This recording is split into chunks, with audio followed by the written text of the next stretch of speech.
Hi, everybody. It's Susan again, and this time we're going to talk about Saturn stationing retrograde and the phase of retrograde, which is about 4.5 months. And it's beginning actually on the 29th of June, although as I'm recording this, it's the 26th of June, and Saturn is already at the degree of its retrogradation, or at the station degree. And when Saturn stations, because it's such a slow-moving planet, it takes about a week.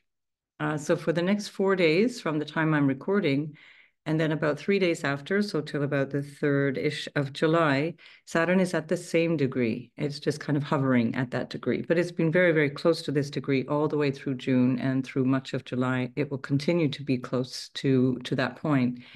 So there's a lot of heaviness or intensity, we could call it, when Saturn is stationing, and it becomes an opportunity. So I'm really I would like you to think of Saturn as a friend that always tells you the thing you need to hear.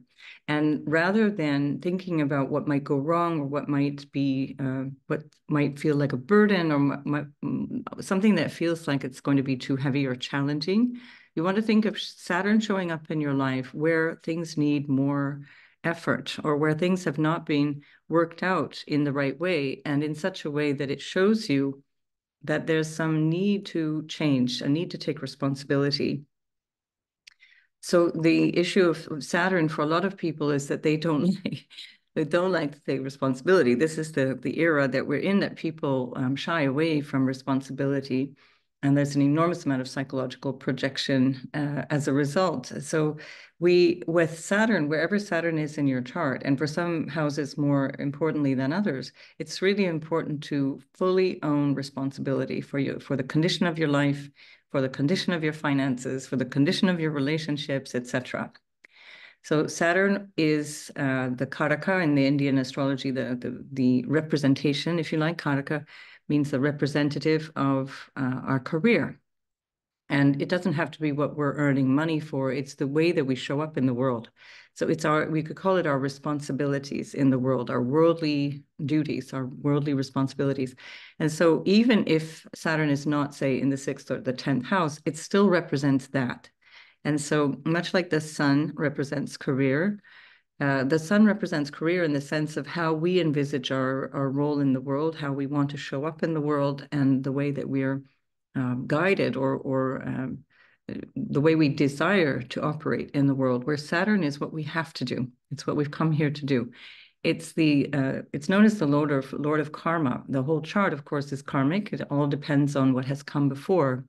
But it's with Saturn, it's about what we do and how we do it in this lifetime. Wherever Saturn is in your natal chart is where you have some karma that needs clearing. There's a lesson that needs to be learned and something that needs to be dealt with, responsibilities that need to be taken. And when you're taking on the responsibilities of Saturn, it starts to really support you. It starts to help you grow in life and to take on new levels of gravitas, you could say, or taking on seriousness with regards to the tasks that you have. Now, people who don't have a good Saturn, we can see that by procrastination or by people who are mismanaging their lives, mismanaging money, relationships, work, honesty, integrity, and so on. And that's because Saturn itself might have been damaged or wounded, and that can reflect a difficult relationship with the father. Or male or any kind of authority figures. It might even be a female, could even be in the figure of the mother, but it's an authority figure that may have felt uncomfortable or not trustworthy or even violent, etc. So often that's something that a person has to learn as they go through life. And the more often you find yourself or anyone blaming others for what goes wrong in their lives, the more you realize that they have not taken on the task of Saturn. So when we're a child, obviously it's not possible. We're not designed to be that Saturnian figure. They're meant to be adults around us, taking care of those day-to-day things that will keep us safe and make us feel protected. But at a certain point, we have to shed this waiting for a mommy or daddy to show up and to become that for ourselves. And this is the energy of Saturn. So when Saturn is stationing, as it is now for this whole week, and again, I'm speaking to you on the 26th of June, And this is the day that it meets the degree of its station. So we can consider that it's already stationing. It's just not exact to the second until the 29th. But you want to use this time, let's call it 6 or 7 days from the 26th to about the 3rd of July to really get stuff done and to really start to turn this ship around in a literal way, because when Saturn is retrograde, and especially when it's stationing, it has enormous power. It's extremely helpful, supportive for getting stuff done, for working hard and seeing real results. And sometimes the results are seen based on work that was already done before, but also when Saturn is retrograding, we can see results, or we see what needs to be dealt with now based on, in our case for this year, 2024, based on what has happened since March. And we could even go back to the end of February, sort of the middle of February, or the fourth week of February. Because that will be the degree that Saturn will then station direct at. Around the 12-degree mark is where Saturn was in March. And so what has happened in our lives and in the world from March until this point now, the 29th of June, let's say, 2024, is what we're going to be reviewing and analyzing and doing over and taking responsibility for, in a way that we recognize because we're not comfortable with whatever is going on. You might start to realize, for example, that there's something in a relationship that needs adjusting, or you might realize that there's something in your, I don't know, career path that needs more attention. For all of those different examples, I'll do a sign-by-sign session just after this introduction. But do think of this as that helpful friend that is just simply telling it as it is and just giving you this reality check. I have Saturn returning on my natal Saturn.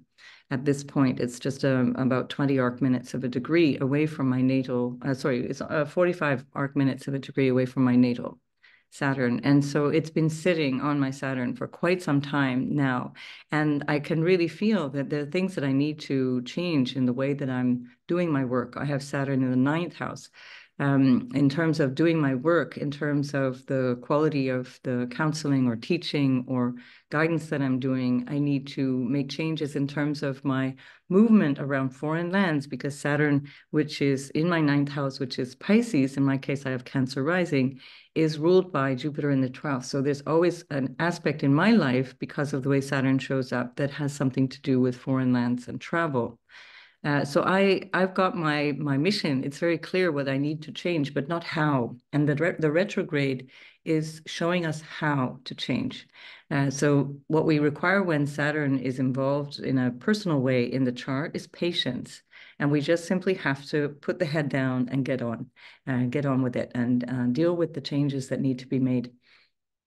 I'm in my second Saturn return, as the gray hair can attest. And the second Saturn return tends to be a little bit easier than the first, but on the condition that the first time round, you got clear about your path. So this might be your initial Saturn return, or somewhere within the degrees, let's say, of anywhere from 10 degrees of Pisces up until 21, 22 degrees of Pisces. You will be in 2024 having your Saturn return.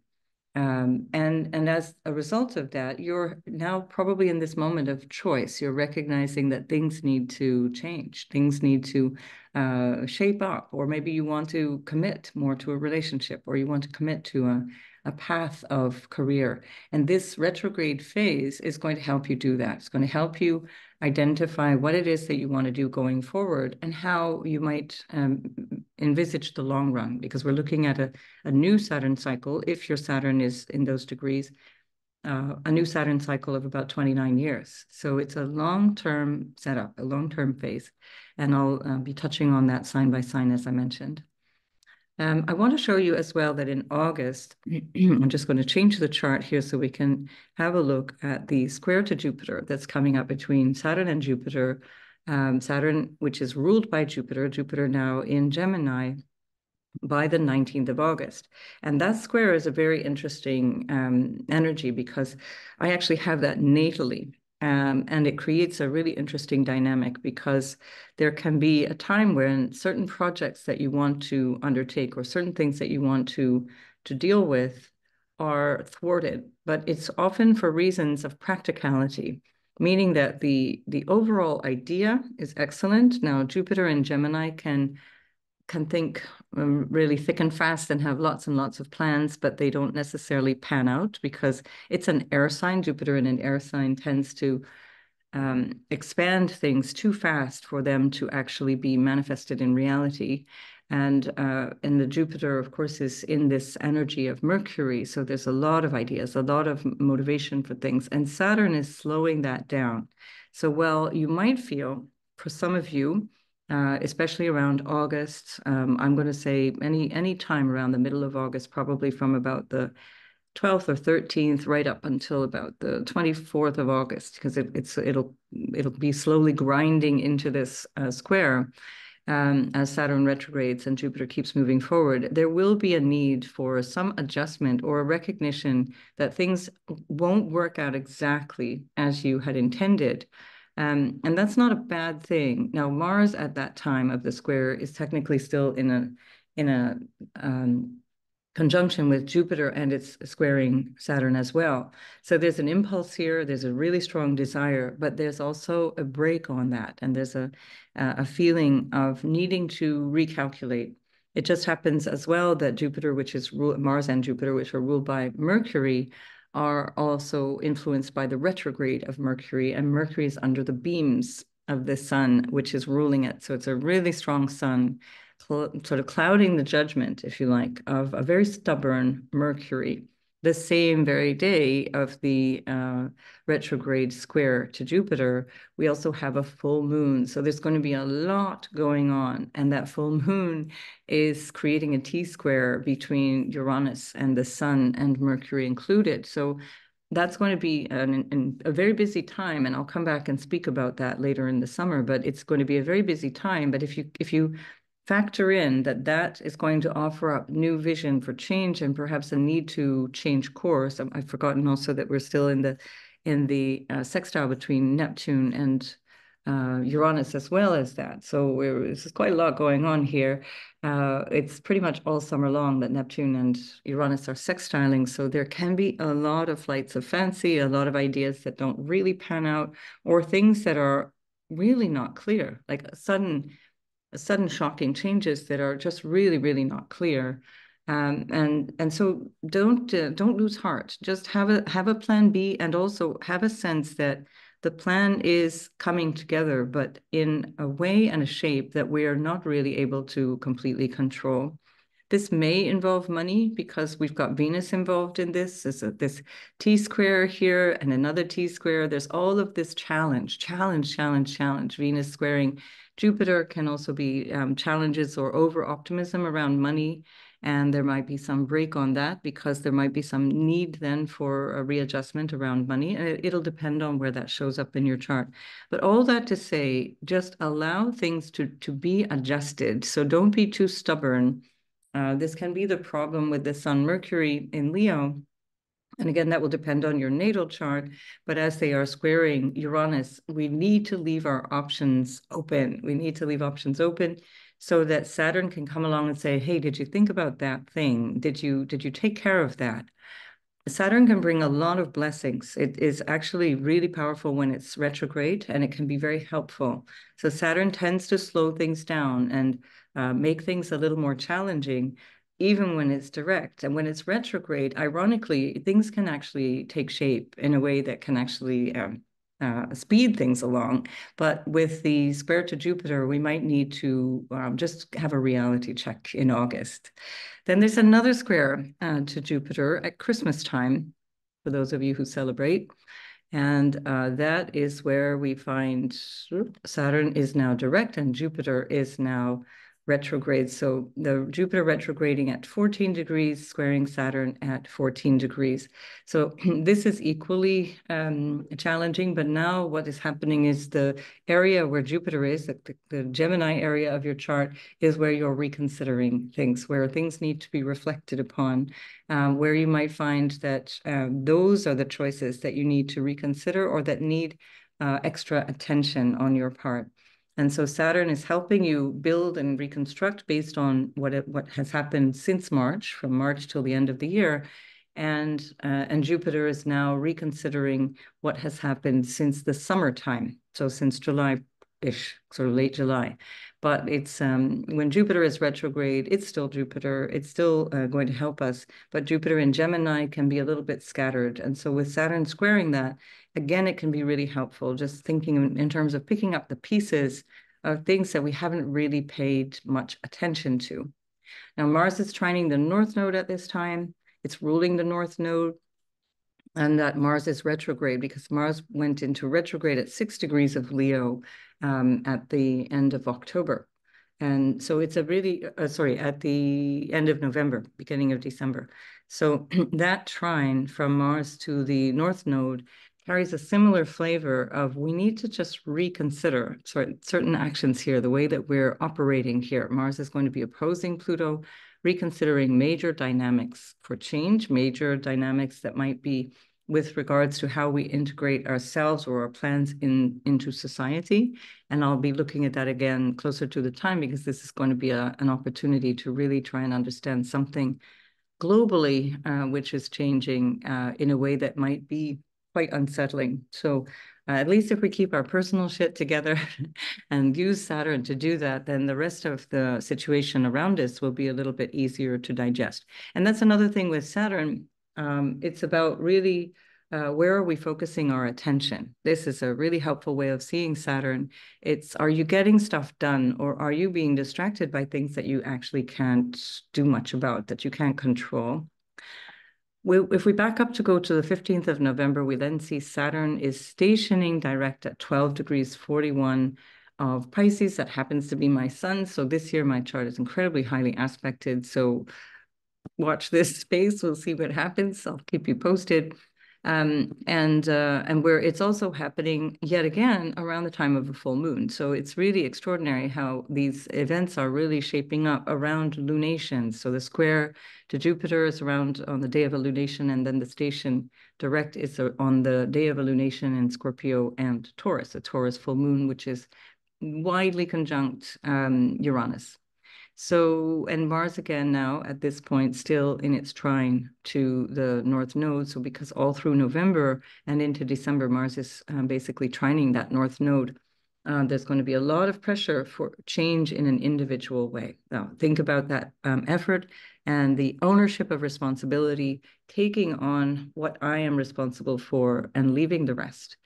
Saturn is squaring Mercury, so there may be a need for a change of plans, a change of mind, as Mercury is opposing Jupiter retrograde, and Jupiter is now retrograding at that point, the same point that it was achieving in August, September. So lots of things that keep tying back into what the year is. Almost, if you think of it as a kind of an ebb and flow, like the ebb and flow of the waves of the ocean, there's a movement forward and then there's a movement backwards of integration, and then another forward movement. And I dare not say it's like 2 steps forward, 1 step back. Who knows? Because sometimes it'll be 2 steps, 1 step forward, 2 steps backwards. It doesn't really matter. The point is that you're integrating change. You're integrating what you need to deal with and how you need to show up with each step along the way. So Saturn requires effort, it requires confidence, it requires responsibility and integrity. And where we don't have those things is where we're going to have issues. So keep checking out, am I blaming everything else on the situation that I'm experiencing, or am I actually taking action?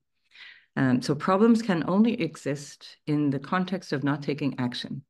That's literally a definition of problem. I learned that about 35 years ago when I was doing this amazing course, turned my whole life around to recognize that a problem doesn't exist in and of itself. It's simply that we're not taking action on something. And Saturn, with its energy of take responsibility for what this situation entails, is just saying, do this now, take action now. So, right, I'm going to now do sign by signs. We're going to start with the station. So I'm only going to refer to this period of time. I'm not going to go through all of these stages as I just showed you now. So this is really for all of the ascendants. I'm going to just take away some of these bits and pieces so they don't distract us, as they won't be relevant to the individual chart. So, so this is sign by sign, and I'll maybe start with Aries just to make it easy. Hang on. All right, so we're going to put Aries on the ascendant, and that puts Saturn in the 12th house. So this is a tropical zodiac. I'm using whole sign tropical zodiac. You'll always see the information of what I'm using here in the upper left corner of the chart. For those of you who are watching, if you're listening, then I'll try to remember to always tell you these things, but sometimes I forget. But yes, I use the tropical zodiac. It's the movement of the sun. This is our star, and it reflects directly our experience of life. So this is why I prefer that. I find it really does show up very clearly in our lives. So as we're talking about Aries, sun, moon, or rising sign, we've got Saturn, which is retrograding in the 12th house, and it's in a broad conjunction with Neptune. It's a 10-degree conjunction, which in a natal chart is absolutely worthy of consideration. I can even go broader than that and just notice that planets are in the same house. It depends a little bit on the configuration of the planet. But as this is retrograding, we also have a sextile to Mars. So Saturn is moving into a sextile to Mars, and it's in a a trine rather, to Venus as well. And so there's a lot of activity at the time of the beginning, let's say, of this station, or around the time of this station. And by the time Saturn is starting to move along, we would have an exact sextile between Mars and Saturn, and an exact trine between the Venus and Saturn. So Venus is also, of course, in an exact sextile to, or almost partile sextile to Mars as well. So there's a lot of dynamism. There's a lot of issues here around money, around security, the qualities of taking care of oneself in terms of the Aries second house Taurus, ruled by Venus in the 4th. So what is going on in terms of my finances? And when Saturn is in the 12th house, ruled by Jupiter in the 3rd house, there can be issues around money and exchanges of all kinds. There can be, that's the house of loss. But it doesn't have to be financial loss. It can be a letting go of something. It can even be a conscious letting go. With Jupiter in the 3rd, if it doesn't represent commerce, which it very strongly could, it can also represent writing and speaking and discussing things, but also relationships with siblings. Relationships with siblings could be very important for Aries of all kinds, because Pluto is also moving into the 11th house for 20 years, which is the house of older siblings. Jupiter is in the house of siblings and extended family, and ruling that 12th house where we find Saturn and Neptune basically for another year and a half. So it's quite an opportunity for something to be gained or to be dealt with around the family relationships. And that can also include money, can include things that might need attention around how resources are shared. The Saturn, of course, rules that Pluto. It rules your 10th house of career and your 11th house of gains. And it is in the 12th house of loss. It's in the 12th house of letting go. And it's also about faraway places. Jupiter is in the 3rd house of travel and moving around, ruling the 9th house of faraway places. And so there might be something here also with the Saturn that is about change of plans, or a need to fine-tune plans around faraway lands. It can be something to do also with just putting things together in terms of your own well-being, in terms of your health, mental health, physical health, your capacity to feel your spiritual connection, your sense of spiritual connection, which would have been quite strong potentially over the last 12 or so years with Neptune going through there. And now with Saturn, there's a clarity around that. But it is also the house of self-undoing.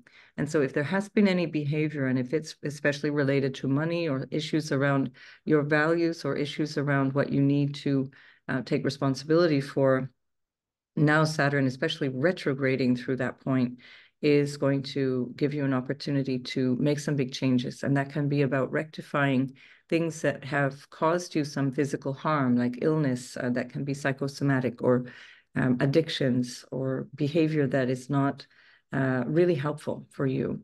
There may potentially be some issues with like I said, some deception or some kind of need to clarify things, because with Neptune there, it's not very easy. And Neptune is in a sextile with Uranus and in a trine to Mercury. So there's some things that might need clarifying that you might not be sure of, or that you might not be absolutely honest about yourself. So self-honesty is extremely important, and digging deep into your own psyche is also very important. This can have something to do with responsibility around your social status, or how you show up in the world, or in terms of your future and future plans. And so you want to create a foundation of something solid from the inside out with Saturn in the 12th house.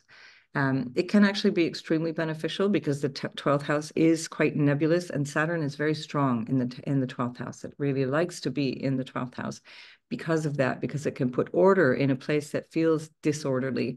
And so you're going to welcome having Saturn moving closer and closer to Neptune over the next year and a half. So you'll feel that more strongly in the summer 2025 and going through the winter of 25-26. So the moon, which is ruling your 4th house, which is ruling your Sun, Venus, and Mercury at this time of the station, is almost exactly partile conjunct Chiron. It would be within a very short period of time, within an hour, I'd say, or less, of this station. And remember, the station actually lasts about a week. I'm just looking at the exact moment of the station, which is on the 29th to the 30th of June, universal time. That can show that there's a need to change in terms of your own sense of self.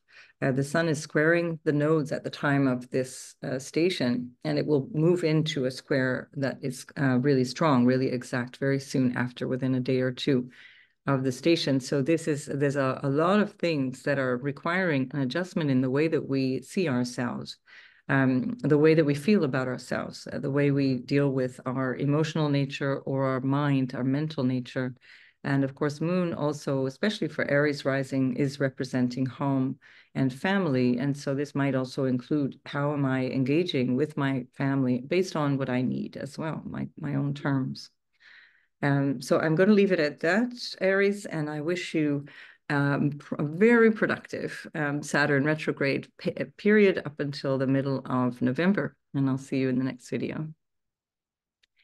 So Taurus, we have Saturn retrograding in your 11th house. This is appropriate for Taurus sun, moon, or rising sign. And especially for the rising sign, this will be quite obvious. It will be quite noticeable. There's a need to change your future vision. There's a need to adjust or reflect on your goals or your vision for the future in terms of your hopes and wishes, and potentially also in terms of money that you earn and how you might earn money. There might be a need to literally change jobs, because Saturn is also ruling your 10th house where Pluto is. And there may be a whole new, we could call it career. Some of you may not be working, but it's a whole new way of showing up when you step outside your front door, and a whole new way of being engaged in the world. And well, with Saturn going back and forth through your 11th now, basically from March 2023 until February 2026, you've got a lot of change around what do you think is important? Who do I want to spend time with? Who are the people that bring me support or otherwise? And you might be finding yourself actually shedding relationships, shedding either networks or connections with individuals in a way that actually will take you closer to what you find important right now. Saturn is ruled by Jupiter in your 2nd house. So beware that can also represent spending a lot. So it can be a lot of money concerns, money situations that are not necessarily all about income. It's the 2nd house is about your wealth. It's about the money that you have. When Jupiter is not in very strong dignity, it can be that there's a tendency to spend rather than a tendency to save. But this is, of course, only temporary, and that depends on your natal chart. But just as a reflex, so just point that out to let you know that don't expect that it's going to be raining down money, but there will be some adjustment coming from the way that you might expect money to come in, and also paying attention to how money goes out. With Saturn in the 11th, that will also play into how you visualize your future. Second house is also savings. So making sure that you're also thinking about savings and accumulating some things rather than just circulating the money, which Jupiter and Gemini might more likely want to do. When money issues are involved, actually one of the remedies for Saturn is donating things. And when you donate things, they must be things of quality, things that are helpful. And food, for example, is one way to appease Saturn and to bring out the best in that quality of taking care of others in a way that feels nurturing and nourishing. And this is especially important for Taurus rising, where there's a lot of concern around material needs, around feeling supported and feeling safe and secure financially or emotionally. So Saturn, as a remedy, if you're feeling money is difficult, or if there's any kind of challenge around money, consider donating things, being of support, doing some kind of charitable work, and recognizing that it's in the giving that we receive, and it's in that attitude towards generosity that actually brings you abundance, rather than the fear or the miserliness that can come from over worry about money. So all that to say that this looks to be something very important for Taurus, because it does affect a lot of the money aspects of the chart. So Saturn also is in a sextile broadly with Mars in your first house. So there's a certain dynamism and a dynamic that has you really moving forward in a new direction. That Mars is also in a sextile to Venus, which is ruling Mars at this time.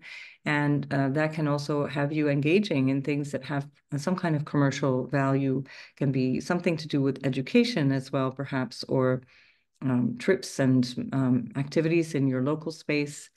Mars is also ruling your 12th house and the house of relationships, the 7th house. And so this might also have something to do with how you might need to engage in unconscious or hidden relationships, or difficulties that might come through relationships, where you might need to take more action. And when Mars is in the first house, beware that there can be an unconscious attraction of anger when there's no clarity around the emotion of anger, when you're not sure how you're holding your own anger or how you're dealing with anger, which Mars in Taurus can have some trouble with. It's important to recognize that you might end up with a lot of projected anger. You might have people projecting anger onto you, but it's actually because you're reflecting it. You're unconsciously sending it out. So notice that it can create a spicy dynamic in relationships, but it may not be what you're looking for. So just beware of that. Mars in Taurus can jump to conclusions, and maybe just it's a good time to slow things down, as it's sextiling Saturn. Mars sextiling Saturn is a really good time to get things done. There's a great motivation.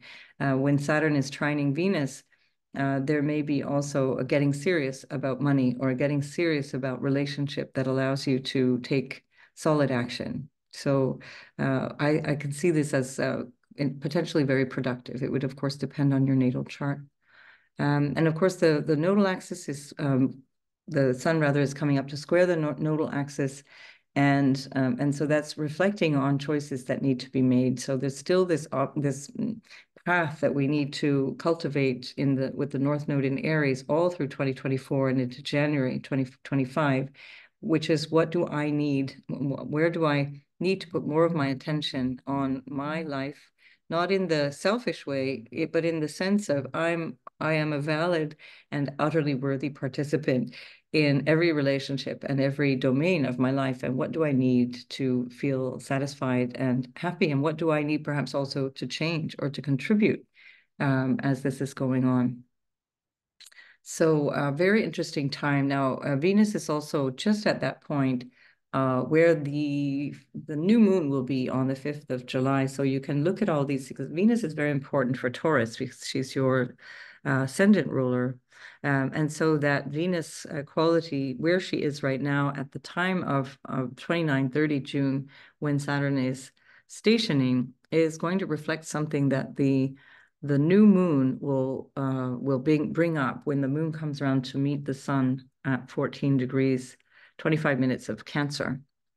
So reflect on this. The coming days are really fertile for you. Venus, your ruler, is highly aspected at this time of the Saturn station. So there may be something that you can plan ahead and move forward. Now, the Chiron moon conjunction continues for the days around this. So 29-30 June, Chiron and the moon are tightly conjoined.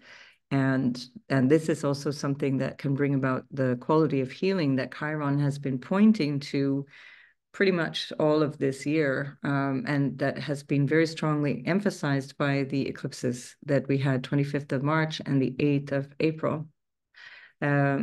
So if you might want to hearken back again to March, both because we're recovering that territory, but also because of that Chiron. And Chiron is in a space of healing things that might have something to do with ancestors. It might have something to do with your unconscious mind, with things that you're not aware of that you're doing to sabotage your own well-being. Chiron itself can be like that, especially so in Aries. And then on top of that, it's in the 12th house of self-undoing. And so whatever you understand about that, if it has perhaps something to do with self-indulgence or anything to do with being stubborn and holding on to things that really need to be let go now, you'll find that that this is a brilliant time to become aware of that and to really move forward, move through that. Saturn will help with that, making choices that are more solid, let's say, more long-lasting. And then Pluto, quite frankly, is obliging you to do that. It's obliging you to change the way that you show up in the world and see yourself as a player in the world. And by the way, that has nothing to do with fame or any of these things. It's just how am I in engaging in my world around me and with my ambitions. So good luck with all that, Taurus, and I'll see you in the next video. So Gemini, you have Saturn moving through your 10th house from March 2023 until February 2026. So you are reshaping your career in a very big way. And this year may be feeling a little easier than it has in the past because Jupiter is now in your house of self from May 2024 until mid-June 2025. And you're going to get very personally going to experience these Saturn squares to Jupiter. So see the introduction if you didn't see that, where I describe the Saturn squares to Jupiter and how they might affect you. So you personally will be perhaps at times held back or having a feeling that things need to change or that you need to take new action based on the Saturn retrograde. Now, it's retrograde from the end of June until the middle of November. So it's a long period of time. It's not like something you need to, keep actively reflecting on, but it is a great time for you to really plan to achieve a lot. You have a lot of really favorable aspects to make great achievements in your life. One of the challenges with a Gemini rising is that you can waste a lot of time making lots of plans and not really taking action on them. So you do need to take action at this point.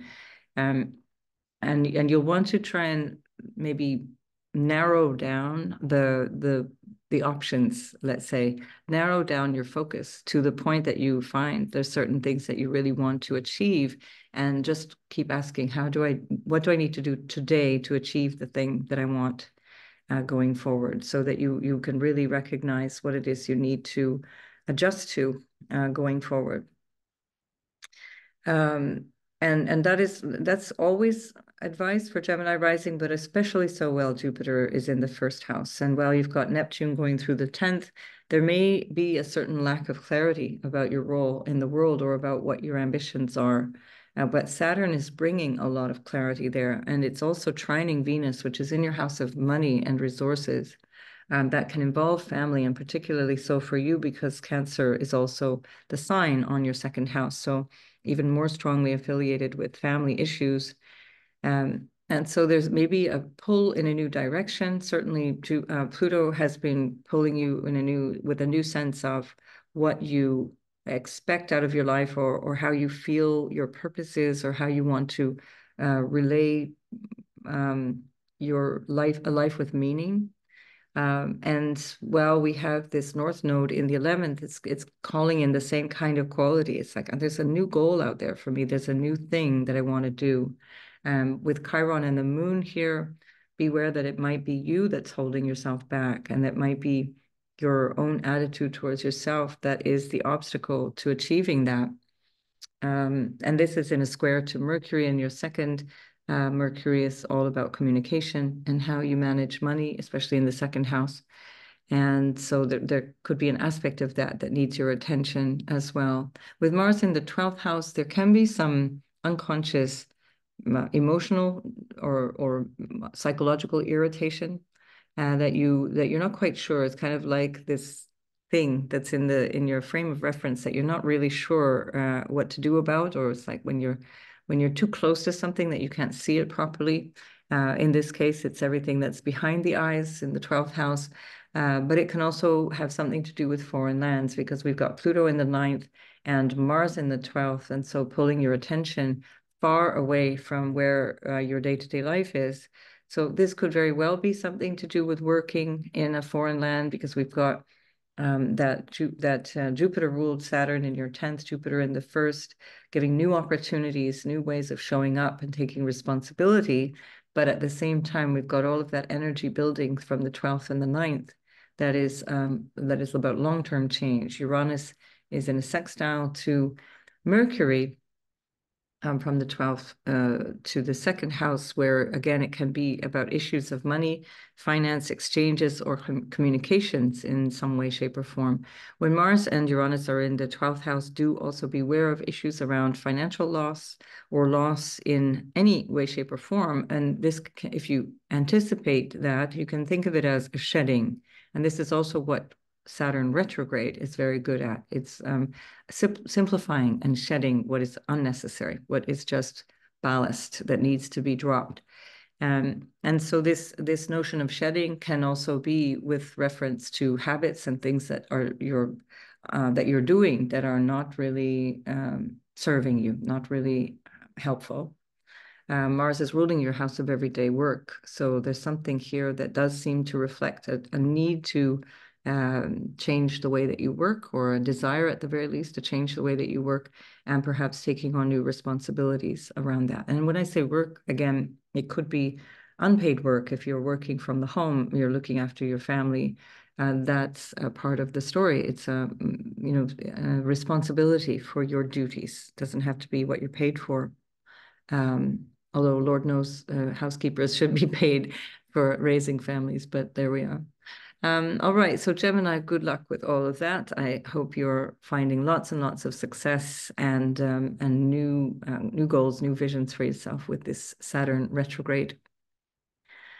I'm going to start to go backwards because we're going to start getting too far into our. Hang on, I can't do that. Sorry, I'm going to carry on going forwards because Saturn is no longer retrograde then. All right, let's go back to Cancer now on the ascendant. So we have Cancer, Sun, Moon, or Rising on the ascendant. So the ascendant sign will show this up the most. It will be most obvious. And then for you, Saturn is retrograding in the 9th house. And that is really about a reflection on what you believe, what you have faith in. The 9th house is the dynamics also around teachers, father figures, spiritual guides and teachers, higher education, higher learning in the capacity of either student or teacher, and also foreign lands, foreigners and faraway places. The 9th house is also the house of astrology, counseling, with Pluto moving into your 8th house, which is another astrological house, an occult house, which is all about the deepening your understanding of all of those aspects of the mysteries of life. And then Saturn in the 9th house, for those of you who are considering working in this way, moving in or more deeply moving into your work as a counselor or a guide in some spiritual capacity or through astrology, quite literally, this is actually a really brilliant occasion to do that. I would love to at this point say, and yes, I have an astrology course for you, but I don't, because I'm dealing with my own stuff. The 9th house is also publishing. I'm also a Cancer moon and Cancer rising, and the 9th house also represents publishing. And I'm writing a book, and this is what this summer is all about for me. This is what my Saturn return is all about. So that is also a great time to be revising things and editing and going over things that have already been done, as I said, for the last few months or even since March 2023. So all this to say, you might be writing a book. If you are, this is an energy that requires concentration behind the scenes. We've got Jupiter in the 12th house, ruling that Saturn in the house of behind the scenes or faraway lands, faraway places. So one way or another, there's a lot of conceptual ideas, a lot of big thinking, a lot of big ideas, and perhaps also dynamic moving around, either connected to foreigners or in foreign lands, that is taking you to this new understanding of what your role is in that 9th house capacity. You also simultaneously are reconsidering your career and what you are doing out in the world while you've got that North Node since July 2023 until January 2025 in your 10th house. And this is actually quite significant because, of course, that's only once every 18 years. Now, Saturn in your 9th house is only once every 29 years, and Jupiter in the 12th house is once every 12 years, and Pluto is once in a lifetime. So there is a big shift happening here in how you are out in the world, how you're, let's say, digesting and transforming and working through what you understand in a spiritual way or in a psychological way, or in a way that is kind of touching on the higher meaning of life, a higher purpose to your own life or to life itself, and you're pulling that into a new ambition for yourself.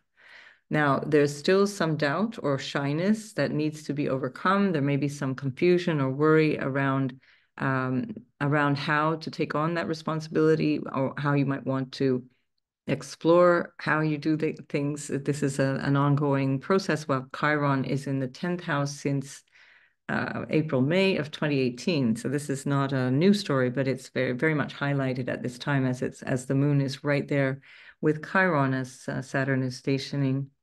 We also have Mars in the 11th house along with Uranus, and I'll be speaking about these things in the next couple of weeks because Mars and Uranus are joining up. And that will bring some dynamism into that 11th house. It's a big focus on the future, big focus on your vision for the future, on earnings from the work that you do. So Mars is ruling your 10th house, and it's ruling the 5th house of your entrepreneurship or children or creativity. And with Mars in the 11th house, it's pulling in the 10th and the 5th house into the 11th house. It is also in a sextile to Venus, which rules your 11th house. And so there's something here to do with relationships or money, how you spend money, or how you engage with other people through relationships that in turn has something to do with potentially actually where you live, because Venus is ruling the south node and the nodal axis is currently building up to a square with the sun in the 1st house. And it will be a very significant month ahead through all of July because there will be a new moon in your sign, and there are 2 full moons in your 7th house of relationship, but which all really affect you quite profoundly as the sun is moving through the 1st house, and especially in the first couple of weeks of July, where it's really impacting the nodal axis. So the first week, particularly of July, is going to be quite dynamic. So perhaps big changes in track for you around career, or at least big new goals that you should reflect on. And as Saturn is going through those squares from the 9th to the 12th, you can keep double checking how realistic are the plans. Is this something that I'm ready to take on as a responsibility? Am I Am I doing the thing that I need to be doing to get where I want to go? That's the question that Saturn is asking in the 9th house. All right, so this potentially also involves the father, issues around father, given that the sun is squaring the nodes and Saturn is in the house of the father. So for Cancer, Cancer types, especially Cancer rising and Cancer sun, this would be a very strong potential. But actually, since Cancer is ruled by the moon, that is anyway a strong potential.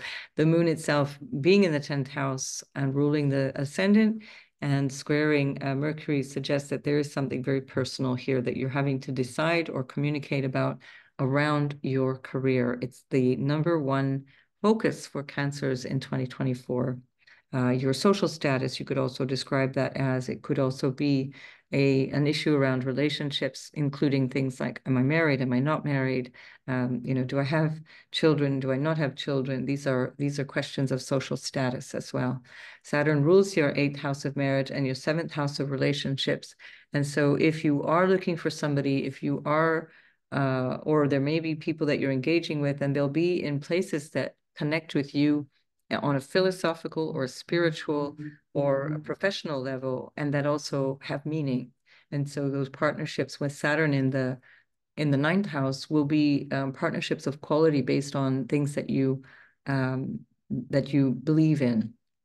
That can also include foreigners again, because we're looking at Jupiter, which is ruling the 9th house in the 12th, and then Saturn in the 9th. So finding a partner while you're doing your work abroad, for example. Right. Let's see. Let me know in the comments if that works out for you. And if it works out for me, I'll certainly let you know too. All right, Cancer, all the best for Saturn retrograde, and I'll see you in the next video. So Leo, you're having this happen in your 8th house. So Saturn in the 8th house is one of the more challenging placements for Saturn. It really toughens us up. It's about getting deep into the psyche. It's about trying to understand our fears, trying to overcome issues that can hold us back in terms of either relationships or day-to-day happiness, day-to-day joy. It can be about understanding how our family patterns have influenced us. And that can also show up in terms of money and how things might be shared with another person, shared resources in the form of alimony or marital support. But when Saturn is there, it's not really that, it's not terribly forthcoming. And so you might find that you actually have to take more responsibility for your finances than usual in the period between March 2023 and February 2025. So you're actually not only taking responsibility for your sort of inner world, but also your finances, your financial situation. We have, of course, the sun, which is your ruler in the 12th house. So this can be a time where you're not really feeling yourself on peak form. And that can be combined with that Saturn. Now, this doesn't apply to absolutely everybody. It will depend on your natal chart. But the Leo rising, Leo sun, Leo moon will have some need to go deeper inside, to go deep inside themselves and recognize patterns that come from unconscious behaviors or unconscious awareness or fears, hidden fears or secrets that need to be revealed while Saturn is retrograding in the 8th. And then especially so because it's also connecting by trine, whole sign trine, the Venus and then the sun later on. And it already has been trining Mercury. So there's a lot of thinking around your inner experience of life and your what you might describe as the world behind your eyes. The Mercury is also in a trine to Neptune, so there may be some confusion or there may be some wondering about what is actually true in your case, what is the truth for you. There can be a need for you to really work with integrity. Leo, like Capricorn, has a very strong resonance with integrity. And living in integrity is literally the only way for a Leo to live happy. Because once you start to undermine your integrity, your whole persona, your whole sense of self starts to crumble. And it's extremely important to follow your own heart, quite literally, Leo, and live in integrity. So we have the sun, again, representing Leo, but in the 12th house, ruled by the moon in the 9th house of your future. and your sense of what's coming up. And that at the time that this has been rotated forward as I'm moving through the dial, but at the time of the station, the moon and Chiron were exactly conjunct. So I want you to think of this as an exact conjunction, not just a 3-degree conjunction. With the moon Chiron, it's telling us in the 9th house that there may be some issues here, especially as the North Node is pulling your attention there around what you have faith in. And most importantly, do you have faith in yourself? Because then it's squaring the sun there in the 12th house. And there may be some doubt around that. Mars is ruling that North Node, and Chiron and Moon all in the 9th house.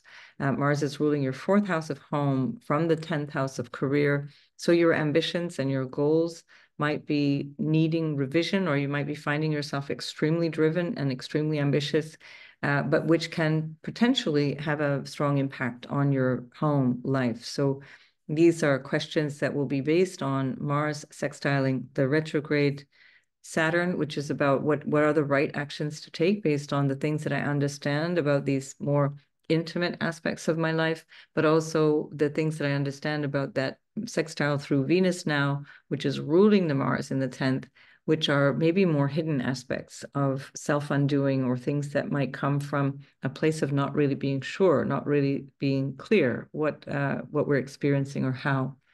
The other way that this can look on a let's say 3-dimensional level is that there can be a lot of activity for Leos in foreign lands or with foreigners or in regards to foreign places. And so there's a lot of connection out in the world for Leo right now. Jupiter is expanding your vision, expanding your potential for gains, financial gains, and it's expanding also your sense of who you want to spend time with. What is important in terms of how you see yourself in the future?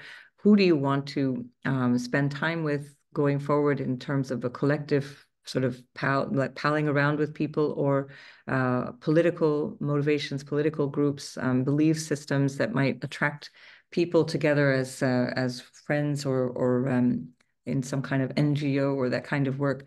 And so this is really highlighted right now because there are going to be 2 squares from Jupiter in the 11th to Saturn in the 8th. And so there is something here that comes through friendships and comes through your associations with others, which may impact on your resources in some way, shape, or form, that can impact on your marriage, and even to the extent that if you're looking for a partner, you might even meet a partner in a social group, in a connection that is political or spiritual, or otherwise a group interest, or just through casual friends socializing. But Jupiter has you thinking big about your future, and Pluto has you thinking, what the hell is going on in my relationship sector? And because with Pluto going into the 7th house, your relationships will be deeply, deeply impacted. Saturn is ruling that 7th house and ruling, therefore, Pluto from the 8th house until February of 2026. So looks like there's going to be a need for some big adjustments for Leo rising particularly, but also Sun and Moon, around issues of relationships. Now that can have relationships become stronger. They can become more, deep and profound and tighter as the work of understanding and overcoming perhaps some challenges or obstacles within the relationship is being done. So the more conscious you are of all of this, the better it will be for you. So any kind of not knowing, any lack of certainty, any deception. So when we find Venus and Mercury in the 12th house, we can be a little bit concerned around honesty. And this is why I say for Leo, you really have to be in the peak of your integrity if you want to see quality results out of this moment, at the very least, and out of your life in general. Where there is this impact on the Neptune and Mercury, things may not be very clear. And that can be coming from you, or it can be coming from the person that is sitting across from you. And Neptune is in a sextile to Uranus at this period of time. So pretty much through 2024, Neptune is broadly sextiling Uranus. And so that can be something that's quite surprising, and that can end up transforming your social status, your relationship status, or your work status.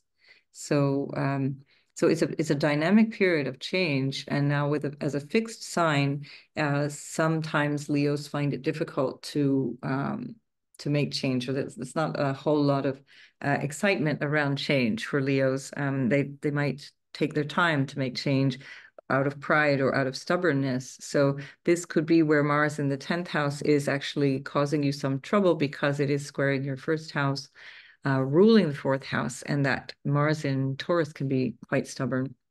So I would need to see your natal chart to see exactly what your particular story is.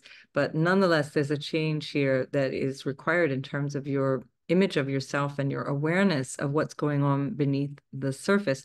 Then when the sun comes through your first house after the 21st of July, then you will be able to step out and be more clear about yourself, more clear about relationships, and perhaps even your career as well.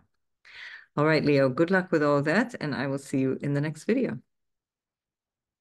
Virgo, this is happening in your house of relationships. So when Saturn retrogrades in the house of relationship, already when Saturn is there, there's a lot going on that restructures your way of relating to other people.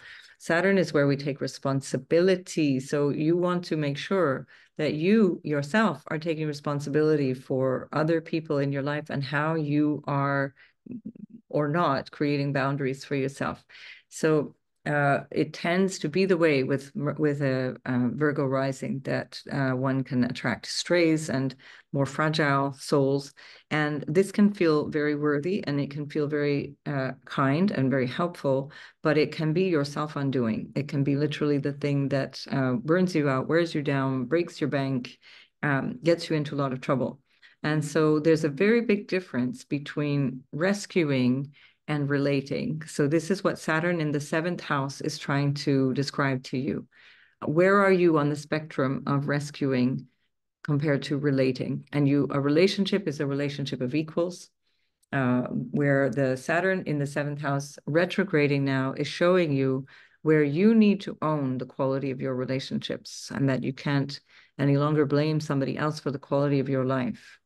This may be something that happens temporarily, but if you let it go on for years and years, then this is your wake-up call. Saturn in the 7th house is saying things need to change. So your relationships will change quite dramatically. This can be even, for example, with Jupiter in the 10th house, it could be relationships with clients, and that you need to reestablish a different, healthier boundary with clients, for example, because you've also got the North Node in the 8th house, Chiron in the 8th, which is about the money that you would earn from clients. And it's also shared resources and the money that comes through, or the benefits, let's say, that comes through partnership of all kinds, including marriage.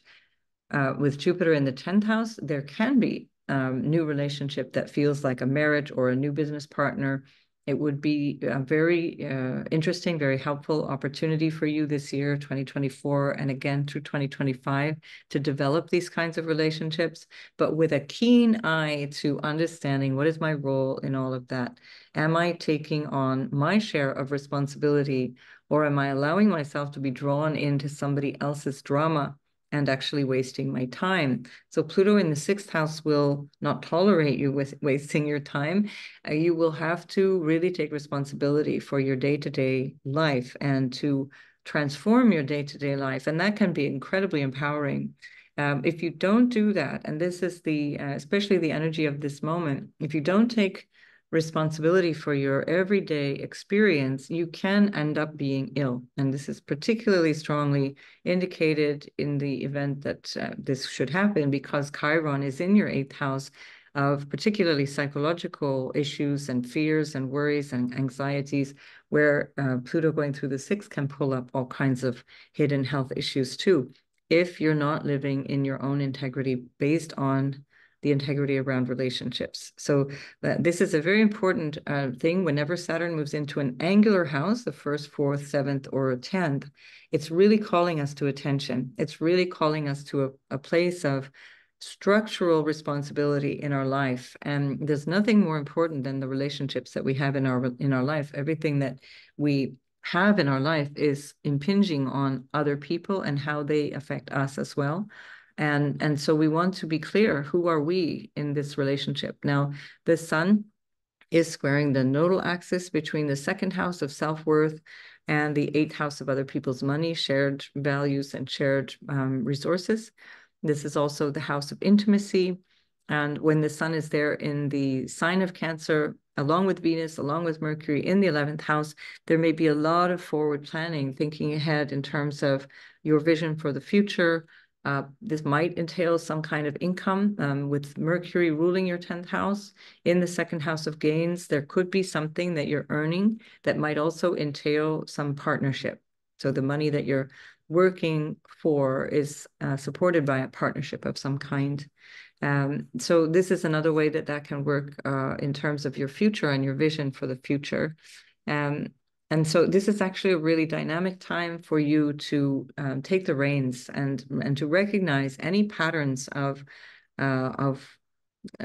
overly being concerned to the point of potentially interfering in other people's lives based on an inability to actually just live your own life. And this is where Saturn says, ho, ho, hang on a minute. And in 15 years, Saturn will be in your first house, and that will reclaim that need for you to operate from a place of integrity and maturity coming towards yourself, for yourself in all aspects of your life. So Saturn here is an opportunity for you to really sit down and reflect on the quality of relationships that you have and who should be part of your life and who shouldn't. You're in a very social phase during the summer with all this energy in your 11th house. The Cancer energy in the 11th will have you wanting to socialize and get out and about. But the question that Saturn retrograde is asking is this the best way to use your energy? Are these the best people to have around you? And are they contributing to your well-being or not? With Saturn in the 7th, it can also be that you just simply have no choice, that you have to take responsibility for somebody else. And that would be, for example, in the role of a child of elderly parents or a parent of younger children. That's a natural way that that can shape up, taking on the responsibility for clients, for example, or for the shape of your business, the condition of your business. But the key word here is I'm taking responsibility. I know where I begin and the other ends, and vice versa. And so this is where you are being asked to put a lot of your attention. There's a lot of dynamism in your sense of what you're here for at this moment, with Mars going through your 9th house until about the 23rd, I think it is, of July. I'm sorry, I've forgotten the date now. Let's say the 3rd week of July. Mars is putting a lot of emphasis on your sense of what your purpose is and what it is that you'd like to achieve. That can be also with regards to higher studies and all kinds of research, for example, with the energy here of Chiron, North Node, Moon in the 8th house. You've got Eris there as well. I'm not going to speak about her today, but Eris is also there adding intensity to that deep dive through what might be research, and Saturn retrograding is excellent for that. So if this has to do with higher education or studies or doing exams, this is a great time to really be selective about who you spend your time with so that you can get to the point that you're understanding why you're doing what you're doing to achieve that higher purpose that Jupiter is pulling out in the 10th house. And when Jupiter goes into much greater dignity in your 11th house in Cancer, you will start to reap the rewards of the work that you're doing now. So that's from June 10th, I think it is, of 2025. So soon enough, you're going to be seeing big results coming from all the effort that you're putting in this year. With Saturn squaring Jupiter, there's going to be a lot of adjustment around your vision for your future, your ambitions, your social status, and who am I in relationship and who am I literally hanging out with. This is time for not just baby steps, but big steps in a new direction of how you live your life day to day. It may, for some of you, involve actually getting involved in healing. That's a very typical thing for Virgo. Getting involved in healing, helping others through their healing, and also potentially your own healing for various reasons that would depend on your natal chart. But this is the more that you become conscious of all of these things that can be blocks or obstacles on the way, the more you'll be able to work with the Pluto going through the 6th and not feel that as something very challenging or overwhelming. So all the best of health and everything else to you, Virgo, and I will speak to you in the next video. So Libra, you're having this happening in your sixth house of everyday work. It's actually quite helpful to have the so-called malefic planets, the planets that bring challenges and bring, let's say, an edge to our lives in the Dusthana houses, in the houses that are more challenging, 6, 8, and 12. Actually, for Libra, especially Libra rising, Saturn works really well. So the Saturn is your ally. It's exalted in Libra, and it can really bring you a lot of benefits. So use this time to reestablish what you need to in terms of your career. You've got currently the Sun in the 10th house squaring the nodes. That is bringing a lot of opportunities along with your ruler Venus in the 10th house. And with Saturn in the 6th house, you have an enormous capacity for transforming what your everyday work feels like, how that might relate to your well-being and your day-to-day health, or your overall the feeling tone of your day-to-day life. Saturn is broadly in a trine to Venus. It will be in a couple of days after the retrograde. Then again, it will trine the Sun in your 10th house. And that will be when it's actually, as the Sun gets closer to the actual square, that will still be something that you can think in terms of planning. What do I need to change? How do I really want to show up in the world? What are my ambitions at this point? Are they still working for me? And are they working based on how my everyday quality of life works for me? This can be around health issues, or it can be around how you physically structure your day-to-day life. Sixth house can be obstacles and problems like contracts or relations of contracts where you're owing somebody money, like bank loans or rental contracts and this kind of thing. The 8th house can also be loans in the form of other people's money, but the 6th house is where we have issues about those things, where we need to deal with the day-to-day nitty-gritty. So it's actually quite constructive when Saturn goes retrograde. You get a lot done. It's very supportive. It's very helpful energy. Saturn is also sextiling Mars from the 8th to the 6th. And that is very, very dynamic. It helps you really deal with stuff, really overcome. That's a fleeting sextile, just a few days. It's not like a big deal. It'll be 3, 4 days of intensity, but you will feel that there's an opportunity to get things done, or to resolve conflict, or to deal head on with something that has been difficult for you. And this is the quality of this Saturn in the 6th house all the way through 2024, 2025, and just into February 2026. So Saturn in 2025 will sneak in to the 7th house, and you'll get a flavor of what that's like. It'll be dancing with Neptune all through 2025 and into 2026. And so you're really, at this point, you're trying to establish a foundation for what you might think of in terms of relationships, or how you might be changed by relationships, or how you might be changing partnerships based on how you want to work going forward. So when Saturn goes into the 7th house for you, that's going to be a very dynamic period of time from 2020. Well, it starts in 2025, but really 2026 through 2028. So it's a big opportunity right now to sort out and get all your ducks in a row and sort yourself out in terms of how you want to create a foundation for something that you might connect deeper with on, let's say, a business level or partnership level, even including marital partners. Mars, of course, also being in the 8th house might create some challenges around money in the context of relationships, or in marriage, or inheritance, and this kind of thing. So there may be something that you need to deal with Saturn in the 6th that is actually about restructuring things around what might, pull in home and legacies and inheritances, or troubles around taking on family burdens of money, or money that comes through family that is perhaps influenced by relationships with siblings. We've got Saturn ruling your 5th house and 4th house, where Pluto is moving back and forth all through the autumn of 2024 for the last time in November, moving back into the 5th house. So there can be some need for adjustment. Mars rules your money house from the 8th, and Saturn rules your 4th and 5th. And Jupiter in the 9th house is ruling that 6th house, as well as your 3rd house of siblings.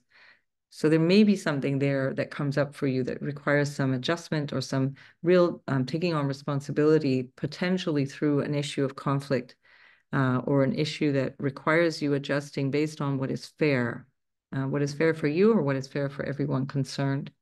And so Saturn is about taking responsibility. The sixth house can be the place that's known as the house of enemies, the house of open enemies, and what they do to us. And so that can be where you're really starting to realize that you're having some challenges with people in a space that feels competitive or that feels potentially disruptive. If you're having to negotiate contracts or negotiate, again, an inheritance or some kind of government sponsorship of some kind, some bursary or something like that. So Jupiter in the ninth house, for those of you who are, for example, studying or working towards a higher diploma or higher grade of career, that can be part of this effort that you need to work harder for achieving the financial support that you need to go on. Right. I think that's where I'm going to leave it then for Libra. Make the most of this Saturn in the sixth. Get your ducks in a row and take care of any health issues, should there be any. I'm not suggesting there are. I'm just saying with Saturn in the sixth house, it's an extremely helpful time to deal with the things that are not working out, and especially as Neptune in the sixth house can often link to psychosomatic illness that comes from stress, illness, and problems that come from hidden causes of anxiety or other emotional or psychological nature. And Saturn will help to clarify all of that and sort that out. So good luck with that, Libra. I will see you in the next video. And so Taurus, Saturn is moving into your fifth, rather, it's retrograding in your fifth house where it's been since March of 2023.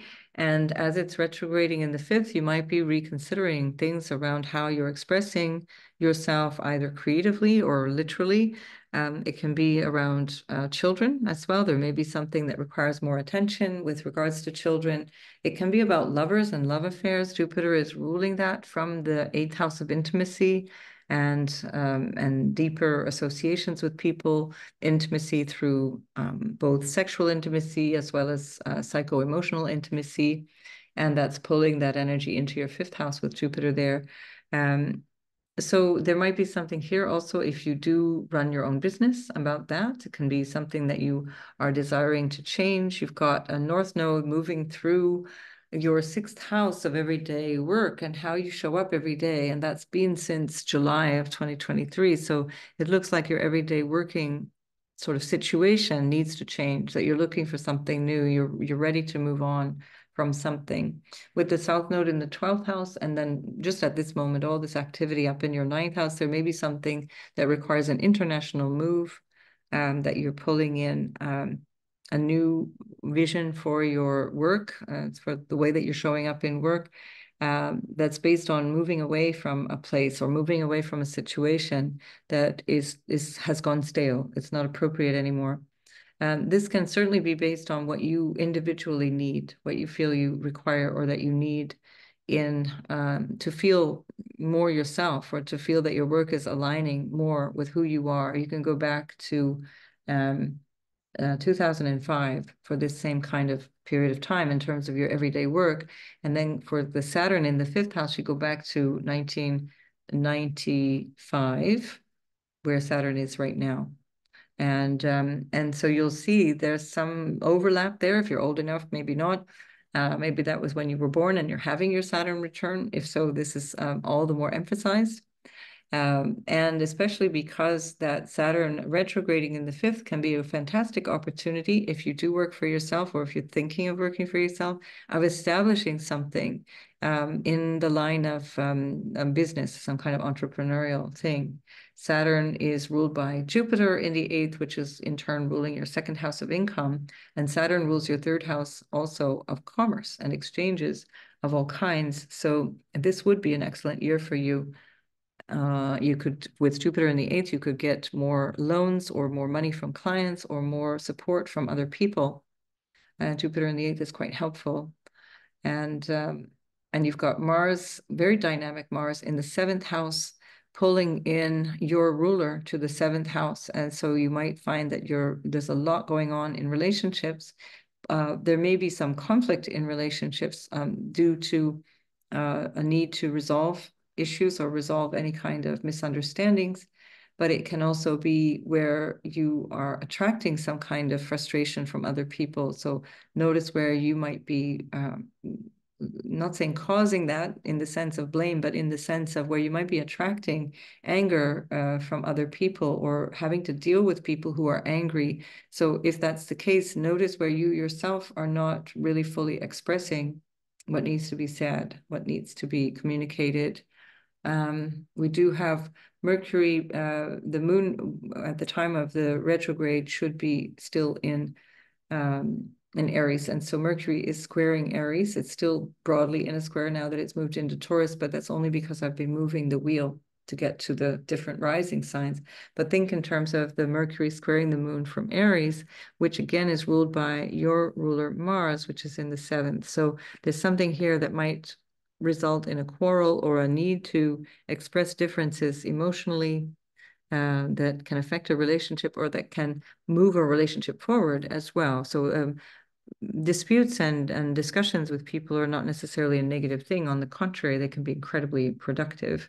And especially because Saturn is in a trine to Venus from the 5th to the 9th, which are very fortunate houses, this can be about really establishing something serious in a long-term way, establishing a serious relationship.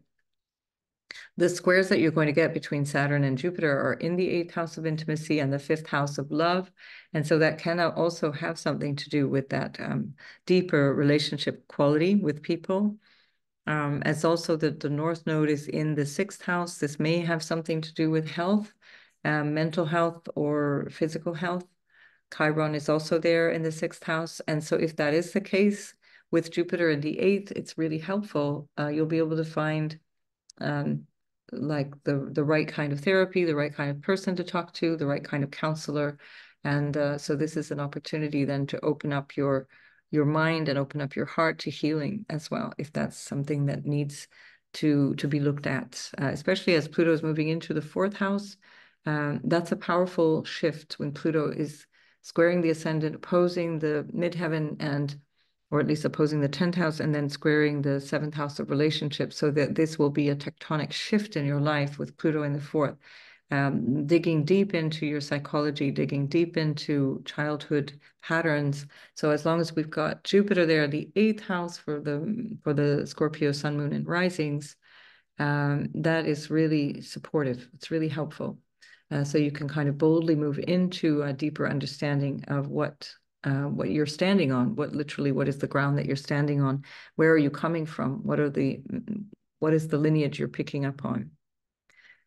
So a really bold time to be creative, to express yourself in new ways, and to take responsibility if there are children in your life, for them as well, and to take responsibility for your own creative expression as well. So this is the time where you can really stand up and say, you know what, I do want to do this thing, and that's a reflection of who I am, and your everyday life is going to be transformed by that. And then with Chiron in the sign of Aries, you have to work through overcoming any shyness around just stepping up and showing up as yourself. So good luck with that. So Scorpio, I'll see you in the next video. Sagittarius, this is Saturn is retrograding in your house of home and family and property, and your lineage and what you've come from, what you can rely on. And so there's a big shift in your life this year, since March of 2023 already, where there's a lot of questioning around where do I live, and what do I have to rely on? What is there for me of substance that I have to rely on? And what is most important for Sagittarius rising is that you focus first on the psychological foundation. Focus on what is the inner strength, like the turtle with the shell, the home that you are looking for should start on your back. We've got Jupiter ruling both your 1st and your 4th house, now Jupiter in the 7th house. So there might be a lot of engagement with other people. You'll be able to get helpful support from other people, whether they be friends or whether they be counselors or people that you need guidance from. But with Saturn going through the fourth for these 2.5 or 3 years, you absolutely need to own your relationship to yourself in terms of your psychology, overcoming any issues that have held you back. Neptune has been 12 years in your fourth house, and so there may have been some issues around psychological welfare, psychological healing, patterns around family and the world that you came from, the people that your people in general, that may have been revealed to you in ways that can have been emotionally or psychologically destabilizing. And with Saturn going through the fourth, they become more stable. It's something that you can now really be with and recognize and see that these patterns have not been they've not necessarily been your patterns. They've been things that you might have been born into or that you're carrying from ancestral issues. Saturn in the fourth can have you also deciding you want to buy land or property, buy a new home, or that you need to renovate, or you need to deal with something in the home as regards your family. Potentially your family of origin, but especially any family that you have established yourself. With the Pluto moving into the third house, this is a very strong indication of needing to be real with yourself. Third house is about the mind. It's about communication. It's about how we think, how we communicate with people around us and the local space and the choices that we make. And with Pluto going through there, it's about having total honesty, total integrity and honesty. Now, if you go back to when Saturn was there up until 2023, so between 2020 and 2023, you would have done quite a lot of clearing there. And now Saturn is in the fourth, establishing a new foundation for your life.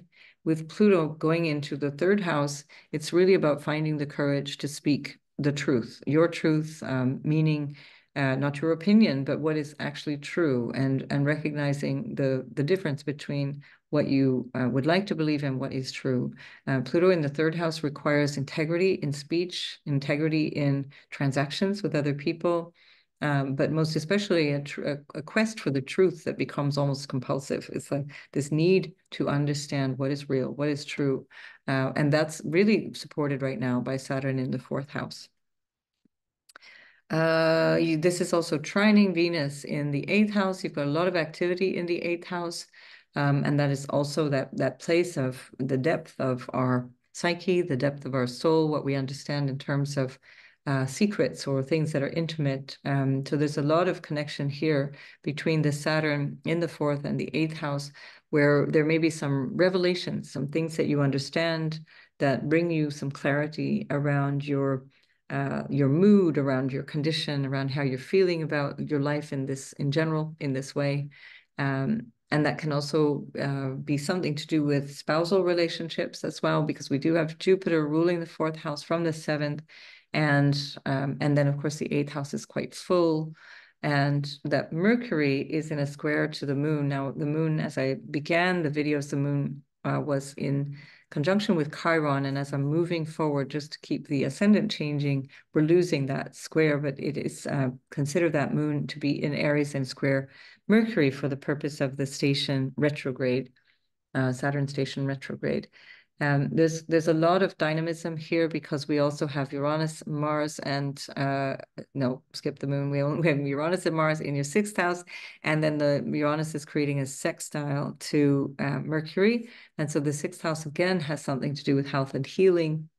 Keep in mind that Jupiter is your ruler in the house of partnership, in the house of connecting with other people in different ways that can also be about constructive healing, can be about also life partners. Jupiter going through the seventh can have the sense of who is the best partner for me. And so that doesn't necessarily mean that you're going to have a new partner that is the ideal partner for you, but it can actually mean that a partnership or a relationship that is no longer good for you will need to change, will need to move on. And that's because it goes hand in hand with the Saturn in the fourth house, which is about establishing a whole new foundation for yourself.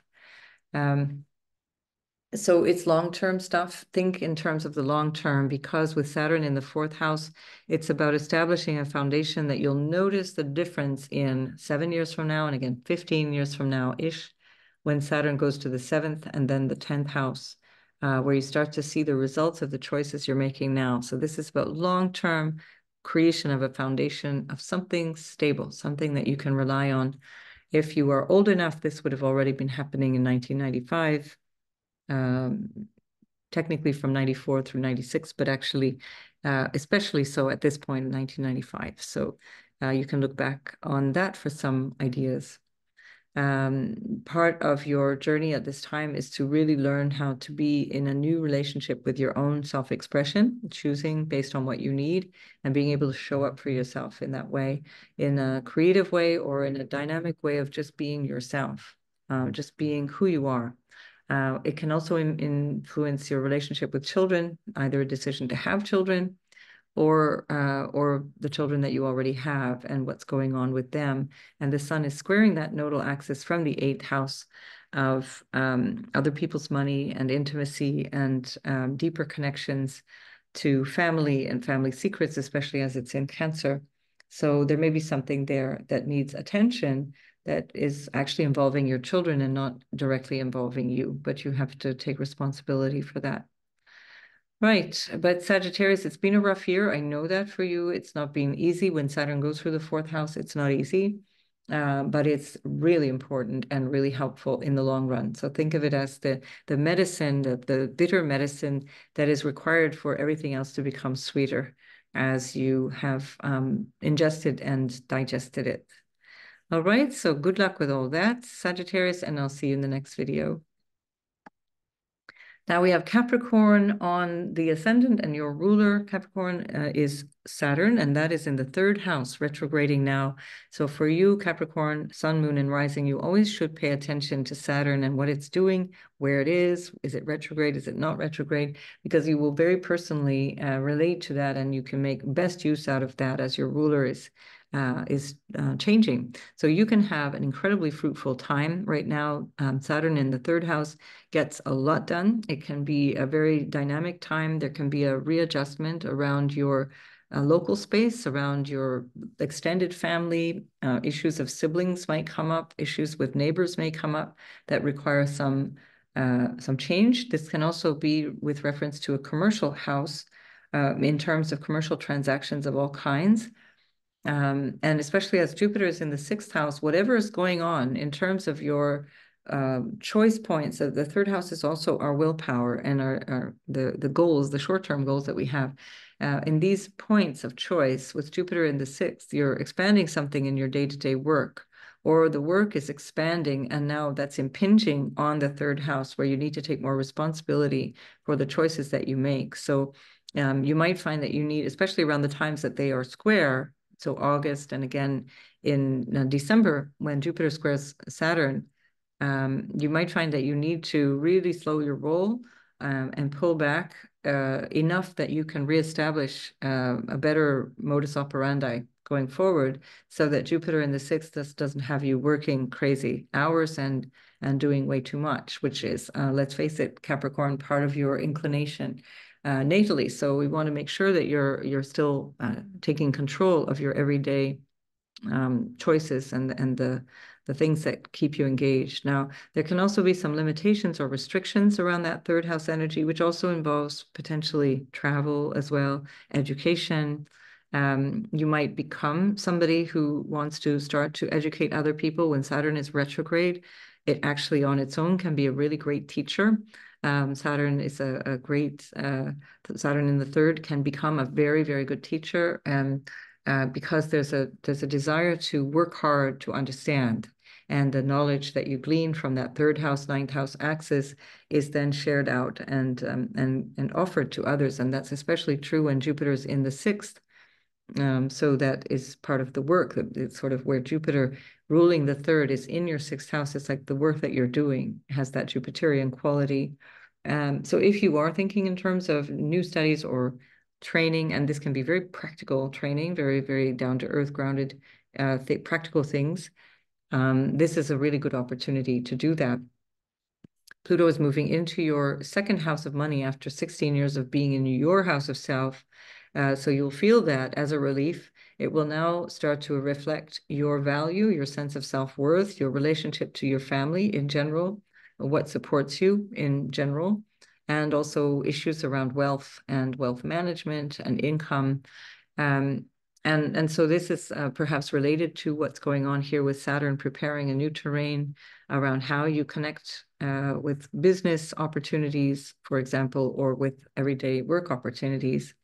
It would be a good thing to reflect on, because you also have Mars and Uranus in the 5th house of entrepreneurship, and that can also involve a new dynamic or a new vision for showing up in work in a very different way. You've got the 11th house, or the 11 degree south node in your 10th house, and the north node in the 4th. So there's something here where you're ready to shed a vision of your ambition or the kind of career you had up until this point. It's not fitting any longer. It's time to move on. And the sun, which does represent our choices around career, the way we show up in career, as well as Saturn as your Karaka, but also the Karaka of the 10th house and career in general, the representation of all of that. All of these are involved because the sun is squaring the nodes at this time. So new partnerships, new ways of showing up in partnerships, new opportunities, but that can lead you to a place that's much better suited for you and what makes you feel secure, what makes you feel happy. It can also be, if you're thinking about working from home, at this time or during this year, it would be a great time to plan something like that. You've got the North Node moving through the 4th house until January 2025. So it might have something to do with home and family, children. Of course, that's always a possibility, that you have to put in a lot of attention around home and children and their needs, or that your relationship with children and home and all of that is changing. Perhaps they're growing up and moving out, and then there's now a new dynamic around home. Or on the contrary, maybe you're just having children and they're really little and you've got to adjust around home to what that means to become a parent. So this is another potential for that, the Saturn in the 3rd, always coming with a real flavor of taking responsibility for everyday tasks and being very busy, all the more so because Jupiter ruling that Saturn is throwing a lot at you in the 6th house of everyday work and issues to be tended to that require your ongoing attention. This I'm not so sure, but it could also involve health-related issues, but I would have to see your chart to see that that would be the case. It's not necessarily an issue when Jupiter moves through the 6th house. The bigger problem is more about overindulgence in terms of food, for example, or in terms of being a bit careless with your health. But in general, that would be seen only by your natal chart. So I don't want to plant any notions in your mind. What else do I need to tell you here? Yeah, Venus is trining Saturn from the 7th house of relationship. So there is something really constructive happening here, perhaps, again, focusing in on new partnerships. And you might want to really explore, while Saturn is retrograde, who should I connect to? Who should I be in regular contact with in order to achieve the goals that I have now that are changing based on a cycle of 19 years that's closing, and that you're moving into something different now, not to mention the cycle of 29 years that is also closing and beginning with Saturn in your 3rd, and the 12-year cycle of Jupiter in your 6th. So a lot of energy around work and money, a lot of energy around what does it feel like in this everyday experience of mine, and what should I be taking responsibility for? So there we are, Capricorn. Your word is, of course, integrity and responsibility, which is because you are ruled by Saturn. And so just do you, and you'll be great. And I wish you all the best for this Saturn retrograde. Aquarius, you have Saturn in your 2nd house of money, resources, income, your worth and your self-worth as well, but also your valuables and the things that you can rely on in terms of including family and other support networks, things that support you. When Saturn is going through there can be a bit of a burden that you need to assume, that you might need to take more responsibility for the family, or that you would have wanted more support from them and you're not getting that kind of support. Now, Saturn is your ruler, Aquarius. So Saturn is a very favorable planet for you and it usually brings you very good results. So don't sweat it, but it's worth noting that as Saturn is in the second house of your income and resources available to you, it also rules your 12th house of loss. So there may be a need for you to pay more attention to how things are changing around how you manage money, how you deal with family, how you deal with issues that might involve loss, or otherwise issues of money, deception around money. You've had Neptune going through your second house for 12 years. So there may have been some issues around money that we were not clear about. Maybe you made some mistakes in investing. Maybe there's some mistakes in terms of who you trusted or had to rely on, and people may have let you down in that time as well. Now we have Saturn with Neptune that's going to really help to stabilize a lot of that and make that much more clear for you, alongside the Pluto transit that's going to be 20 years now in your first house, where you will be personally radically transformed. The nodal axis is squaring the sun in your sixth house, and that's from the third house, where you're moving towards new goals, a new vision, a new even neighborhood perhaps, or a new environment, new relationships with your extended family, siblings, cousins, uncles. And the south node in the ninth house is saying, well, I'm actually no longer interested in that. That's no longer what I feel is important, or I no longer believe that, or I no longer have faith in that. And as the sun is just reflecting that right now, we see that transpires in a way that is very practical for you. It's in an everyday house of where I do stuff every day, whether it's my job, my work, or what I take responsibility for in my health and my activities in general. So this is a really big time for you to explore, just what do I need out of my day-to-day experience? What do I need out of my day-to-day work that will help me achieve these new ideas, these new goals that I have?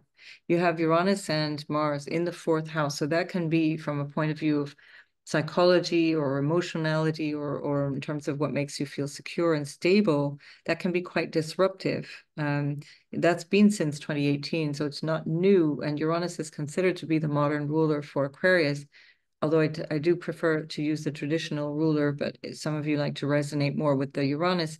And so that puts a lot of your energy in an otherwise quite destabilizing period of time around where do I live, or what is the feeling of where I live? What does that feel like to me? Is it stable? Is it something I can rely on?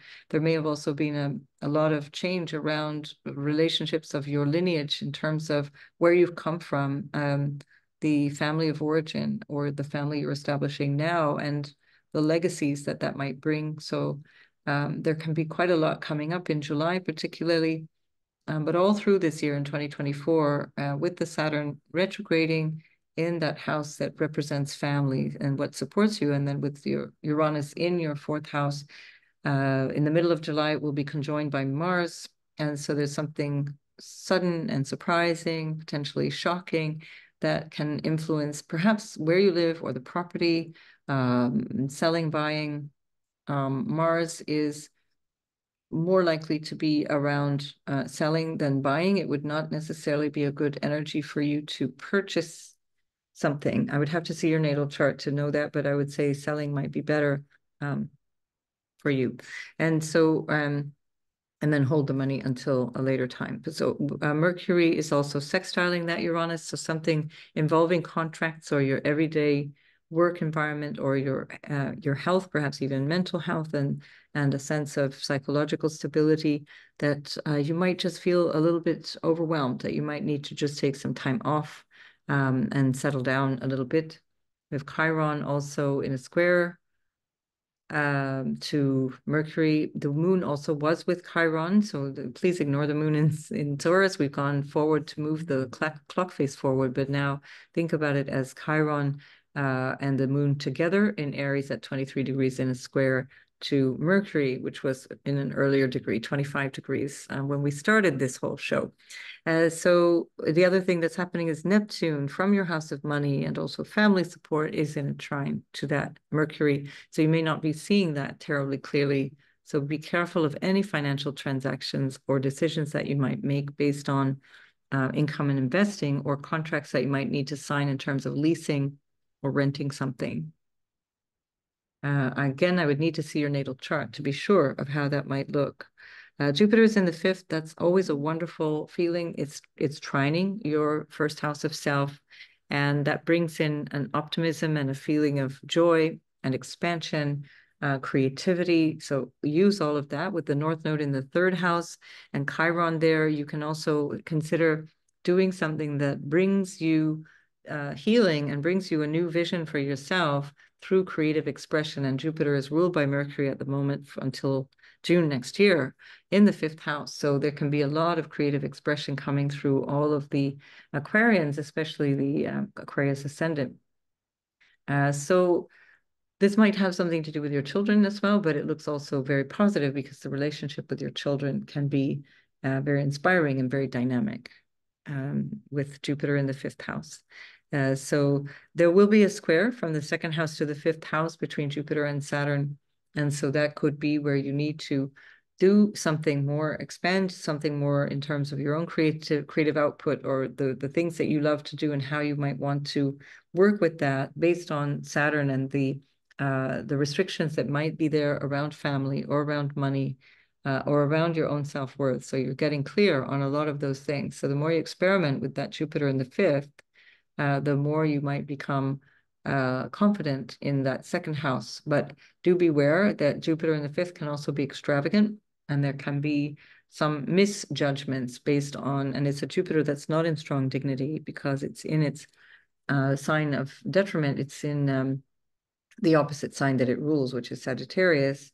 And so it's not always on its best behavior. It depends on your natal chart. But when Jupiter squares Saturn, you might get a bit of a check saying, wait, can you afford that? Or should you be gambling? Or should you be, I don't know, investing in these things? Because investing is also Jupiter in the 5th. Just while Saturn is retrograde, be very, very clear what it is that you need to do, what it is that you don't need to do, and what would bring you long-term gains. Saturn in the 2nd house. You're really reestablishing foundation for your finances that also involves your self-worth in the long term. All right, so good luck with everything.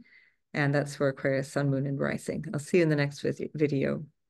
So Pisces, finally, we have Saturn, of course, retrograding in your 1st house of self. This is an absolutely brilliant opportunity for Pisces to really start to manage life from the inside out and to transform what it is that you need to take responsibility for, shedding other things that you recognize as no longer relevant, being crystal clear who you are and how you show up in your life, taking care of your body, taking care of your worldly responsibilities, taking care of your dreams. Saturn rules your house of dreams, the 11th house of your vision for the future and your hopes for the future. And then, of course, it rules also the 12th house of spirit and faraway lands and ancestors and the things that are hidden from us, the things that are behind our eyes. And that's where we find Pluto as well, which will be for 20 years, really transforming your relationship to what you might describe as your hidden world, or the world of mystery and spirit, your deeper self, which is typically very Piscean, whether it be Sun, Moon, or Rising. But this is especially true for the rising sign, Pisces.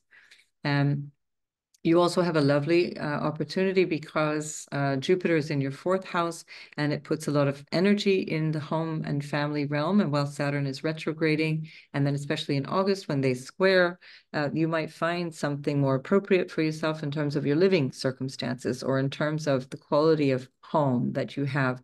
Jupiter in the 4th house is always pleasant. It expands your sense of security, your sense of being supported by either your family or by the circumstances around you. So it can be a really favorable time to buy property or to rent property that you have decided you want to invest in, or that you want to expand something of how you live in a way of life that you're looking forward to. Because again, Saturn rules your 11th house of the future, and it's currently in your house of self, ruled by Jupiter in the 4th. And Jupiter in the 4th is also the ruler of your 10th house of career. This might involve something to do with your work and how you show up for work. Is that going to change the quality of where you live? Is that going to change your overall mood? Is that going to change your psychological and sort of emotional nature, your emotional sense of security? And the Sun and Venus and Mercury are all in your fifth house of your the place where you have fun, where you have all of that creative energy, the creative output. It's about family, about children. A really lovely time of the year for Pisces rising, particularly where you find a lot of dynamism around your self-expression, creativity, having fun, being playful, a really wonderful energy for you. And we do have a lot of surprises coming up through the Mars and Uranus conjunction.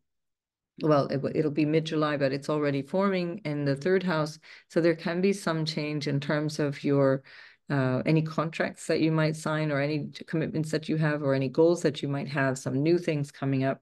That can also be in the lives of your siblings, especially younger siblings, and it can be in the neighborhood and the surroundings around you that might need to change, or will be changing suddenly. And especially because that's in a sextile currently with Mercury, and then also sextiling Neptune coming back to you in the first house, there can be something really surprising that even comes through an insight. It can be around the way that you're thinking, or an idea or a concept that comes to you that is a part of a new vision or a new choice point for you. You have a lot of activity around money, how you're earning your money, your income, and your financial stability. It's a big focus in 2024, and needing to be financially independent, needing to be really on the ball with regards to money. It's quite important here. So we have Chiron, and actually the moon conjunct Chiron at the time of the Saturn retrograde, as it stations retrograde. And so think in terms of the moon Chiron and the North Node in the house of money. And so this Saturn retrograde can have a lot to do with how you earn money, any wounding around money, any sense of insecurity, personal insecurity around lacking value, or worry around money. Moon represents the house and home again, and it can also represent mother. And so this is another aspect of that. The Sun is in a square to the nodal axis, which is between the second and the eighth house, and the Sun is in the fifth. So your vision, let's say, or your choices and the ways that you move forward with that Aries North Node in the second house, based on your values, based on your personal financial needs, based on family and how you might need to deal with family stuff. That is coming from this fifth house that involves perhaps children, or potentially lovers as well, but relationships of intimacy that are fun, usually the sort of romantic stage of a relationship, but also children, your own or other people's children, and all the babies that you might create in terms of projects and businesses and that kind of thing. Very, very strong now, especially with Mars, Uranus in the third. Jupiter in the fourth, your ruler in the fourth, would be a good time to start a home business, for example, with all this energy around money and commerce. If you're wondering about that, this could put you in a new frame of reference in terms of how you earn money. A home business could be a marvelous opportunity right now, at the very least, potentially for extra income, if not your main source of income. So very good, Pisces. This is actually quite a nice time to be a Pisces, because it's taking full responsibility for your life and allowing yourself to really see what you need to do on your terms and how you show up.